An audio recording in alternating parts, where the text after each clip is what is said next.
Well, let's discuss this attack now with Kurt Volker, former US ambassador to NATO, who's with me in the studio. The world, when it says it has red lines, appears to do nothing. Certainly that happened with President Obama. Does anyone have a red line now? Well, it's hard to say right now. I mean, we're talking about 2013 when that phrase was uttered. We should have acted then. When we saw the use of chemical weapons, we didn't.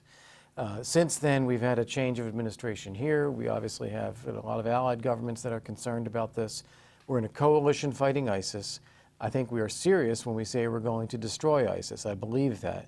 I don't believe yet, or I don't know yet, what the plan is to replace ISIS, what kind of governance we put in place.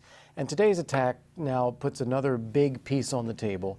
Can Assad really stay in power after some attack like this? But if this is proven, and it seems to be the case, this is a war crime. You know, somebody has to be held accountable. Absolutely. So what happens next? Okay, so the French Foreign Minister is talking about holding a meeting, an emergency meeting of the UN Security Council. Right, exactly. Well, who's sitting there? Russia is sitting there. Russia is one of Assad's principal backers, working together with Iran to keep him in power. I don't believe that Russia is just going to walk away from Assad because of this. They're going to cast doubt on, did this really happen, or who really did this? How do we really know? I saw the statement from the State Department today saying we need to hold Russia accountable. I think that's right. They're the principal backers here. We do need to be talking about what comes next in Syria. Assad's not going to leave willingly. We do have to take out ISIS, but there has to be something after that. But this complicates matters even further, doesn't it? Because Tillerson said, the Secretary of State said the other day, look, let's leave it to the Syrians to decide what happens to Bashar al-Assad, when President Obama, of course, his policy was that he had to be removed at all costs. I mean, this complicates it even further now. It does. And to leave it to the Syrians, I understand the point, but at the same time, which Syrians and where and how? All these people are being killed, they're being driven, there's millions of refugees in Europe. What kind of vote do they have? I think what needs to happen is to stop the fighting on the ground militarily. Assad needs to be stopped. Then we'll see what can emerge as some stable governance. And I can't believe that Syrians will ever again agree to be ruled by President Assad. But if Assad is behind this, to all extent, he is, it just shows a growing confidence here. He's just recently retaken Homs. You know, he's retaken most of that country. It does. I think what he's got in terms of his perspective right now, full support from Russia, full support from Iran, military advances, and a United States and coalition that is focused like a razor only on ISIS. So he feels that's a green light. I think that may be a misreading.